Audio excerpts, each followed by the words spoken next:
Everybody has that one piece of advice that stuck with them forever that helped them climb really quickly. And so today I've got a video filled with advice of just that.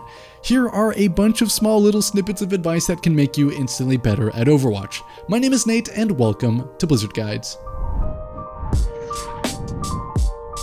First off, don't be afraid to log off. After you lose 2 games, as a general rule, just take a break. Go outside, go get some food, go drink some water. Everybody tilts at some point, and you may not be cognizant of the fact that you're tilted, but you will tilt.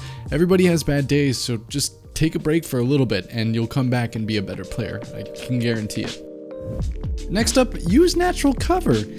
You should not be wasting your tank's resources, and anytime that you use natural cover instead of using your tank's resources, you are providing resources for your tank, which makes you a better team player. It also especially helps when you don't have a shield. If you play game modes where you don't always have natural cover, like free-for-all for example, then you'll end up being more aware of when you need to be using natural cover, and I think it's one of the most underexploited resources that lower players aren't aware of. Natural cover rocks, especially high ground. I mean, you can literally back up a few feet and then you are scot-free. You can't get shot from the low ground, and this is like totally underutilized by lower ranks, so use the cover, help your tanks. Next, do not waste your cooldowns. You never know when you're going to need your cooldowns in the future, but you can anticipate it. But if you just throw things out hoping it will work, it will almost never work. One ability can decide a team fight, so if you think about why you're going to be using that ability, you're going to be a very strong player. Next up, this is my personal favorite piece of advice on this list. You cannot save everyone. This one especially applies to supports and tank players. Sometimes people just gotta die. Some people are just out of position, but don't offer your life just to potentially save another one. I mean, honestly, you might just end up trying to save a lost cause that staggers them, staggers you, and makes your team lose precious time on the battlefield. So really pay attention and make sure that you're not saving somebody that doesn't need to be saved, or that can't be saved. Don't die. I mean, yeah, okay, that one's kind of obvious, but when you really adopt that as a mindset and strategy as a player, you're not going to die very often, and you're always going to be alive, and you're going to be able to provide more utility for your team. And honestly, as you climb more, this becomes more important, focusing on not dying. Like, when I started climbing out of Diamond, and then I hit Masters, and then I was struggling to hit GM, it was because I was not focused on not dying. A living player always provides more value than a dead player, so sometimes it's okay to give up and disengage for just a little bit so that you don't die. Solo ulting is actually good. Now, it depends on who and when you do it, but here's a few good questions you can ask yourself to know if it's a good choice. First of all, if there's a win condition that involves you solo ulting somebody, that's great. Furthermore, if it stops a fight before the fight starts to save time, that's also great. Another time is it overtime? I mean, sometimes you need to solo ult somebody that's gonna capture the objective. Do it if you can. I mean, winning is better than saving it for a sick play. So if you have the opportunity, let's say, to solo grab an Ana before the fight starts and it's the last fight in the game, heck yeah, go for that grab. Next up, don't worry about your weapon accuracy. Now, this reply says for Tracer, but honestly, this is true for almost all characters. Just don't be afraid to miss your shots. Any damage is good damage.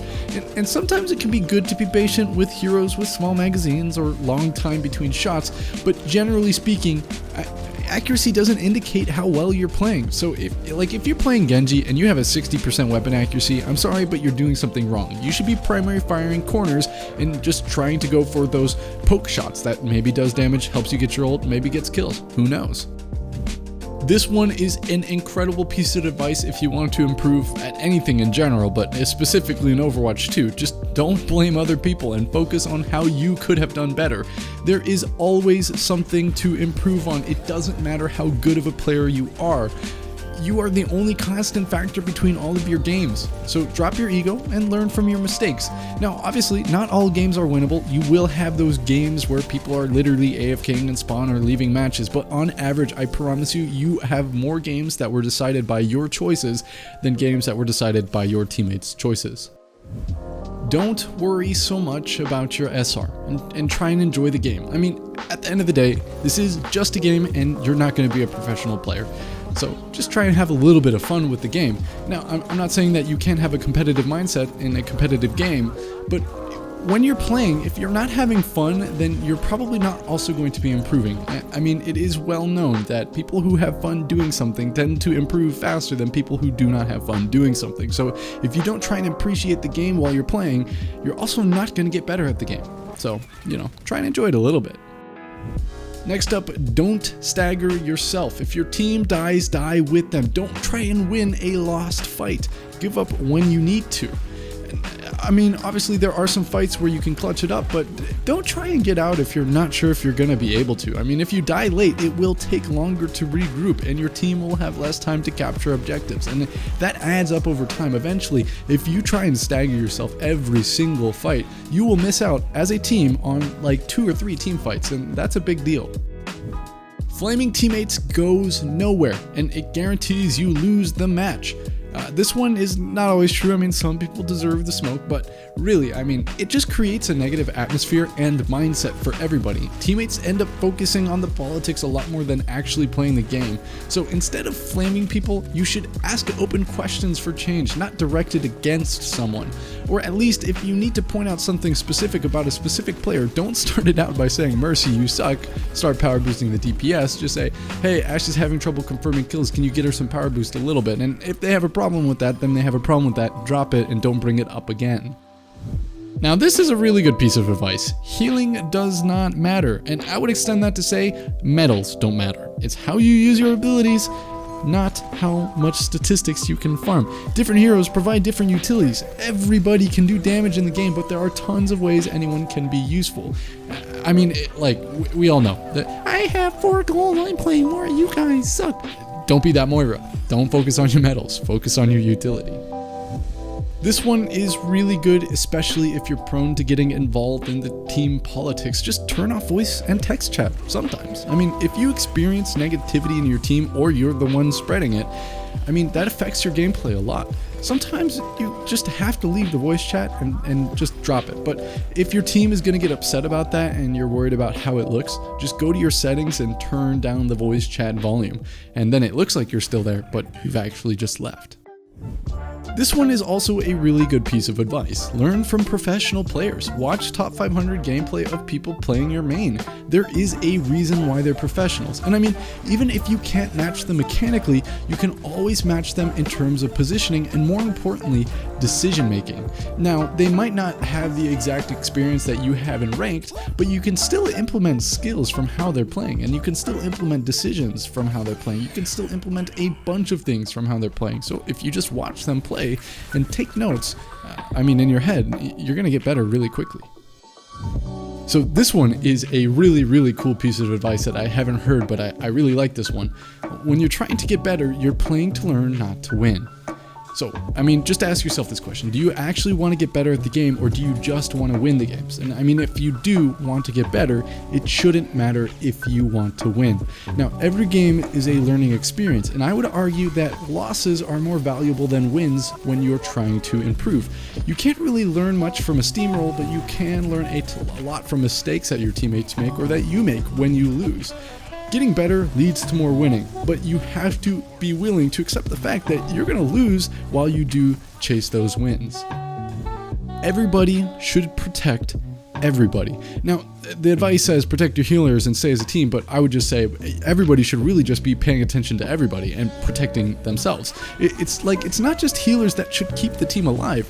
If you work together when someone's in danger, then you're going to have people die less often on your team, which means you'll have more players on the fight. Peeling for those that have a hard time will only help them play better. So if your Ana's getting smoked by the Widow, go contest the Widow, go protect your Ana, do something about that situation if you have the ability to do so. You need to actually think while you play.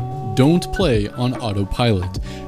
Just think about what you're doing, where you're doing it, and what you could be doing better. And the more that you consciously think about what you're doing while you play, the higher your baseline autopilot gameplay gets. That's why you see top 500 and professional players stream on Twitch, read Twitch chat, play, be distracted, and still make crazy awesome plays because they've spent time being conscious about their gameplay to the point where it becomes subconscious. But if you never bring that gameplay up to the forefront of your thought, then you never never have the chance to scrutinize it and get better. So as a player, if you are always conscious as you play, then your autopilot and your baseline always gets better.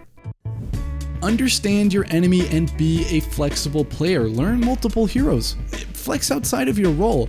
If you do this, you will be able to understand the situations of your enemy, and so when you get countered, you'll understand how to deal with that better. You'll understand what kind of things you can do as a player to evade your counters.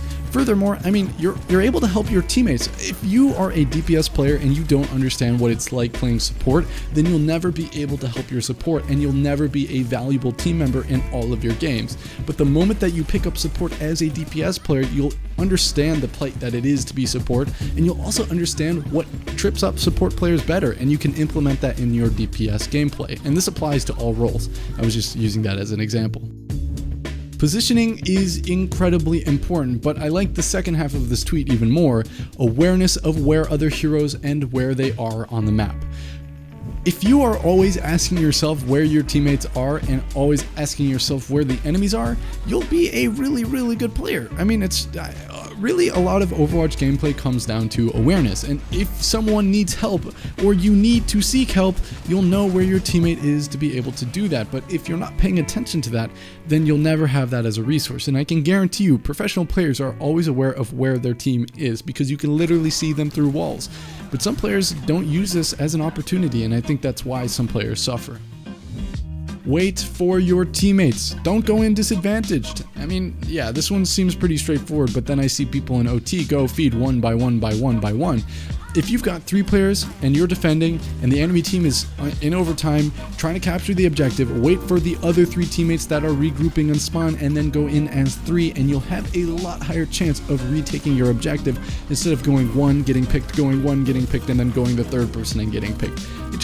It makes sense, but then players don't actually do it. A full team is always a lot stronger, so yeah, that's really important. And one other thing is, don't die while you're waiting to make your team wait even longer. I mean, if you guys are regrouping, then commit to the regroup. Don't peek, don't go for poke, just wait. Yeah. This piece of advice actually helped me hit GM and then keep climbing after GM. You need to be mindful about peeking. I mean, if your teammates are regrouping, like I just said, don't peek, you don't have to. If you already have ultimate, don't feed the enemy team a support ult. You don't need to be dealing damage if you already have your ultimate. If the enemy can one-shot you and you can't one-shot them, then there's no reason for you to peek. If you're not getting value out of your peeks, then you're wasting something. And the higher rank that you get, the more likely players are to punish your bad choices. And peeking is hands down the one thing that I personally do that kept getting me killed over and over and over and over. And as soon as I stopped doing that, top 500 games felt like normal games to me, but when I wasn't really that good about not dying, I got punished like crazy in top 500 games. So this one really applies very heavily to the higher ranked players. This one is also a really good piece of advice. Lucio and I would say Zenyatta too are not healers or DPS, they are supports. Roles don't indicate how you're supposed to play those heroes. I mean, heroes can provide utility other than just damage or healing or tanking, so you need to be thinking about what you can do for the team and what are the win conditions for your team and what you need to be doing as a team with your abilities to win those fights. And I think a lot of players get too hung up on those medals, those numbers, those damage. Throw that all away. They're not healers, they're not DPS, so focus on the utility of them. And yeah, you'll be a better support. And finally, for the last piece of advice, I don't really want to put this in my video because I don't want to tell you to stop watching my videos, but you should probably be at least a little bit skeptical of what I'm saying, and at least skeptical of all Overwatch YouTubers, because, I mean, the thing is, there's a lot of YouTubers out there that will tell you things from a position of authority that is just straight, like, not true. And so I think that if you spend time watching Overwatch coaches who have, you know, more boring videos that have way more nuanced content that doesn't always apply to you, you'll end up being a lot better in the long run. But I mean, it can be kind of boring to sit through those videos. I make videos that I try to attempt at least to make them applicable to everybody, that everybody can get something out of. And sometimes that means that there are things that are not necessarily true. I mean, advice for a bonds player is different than advice for a GM player.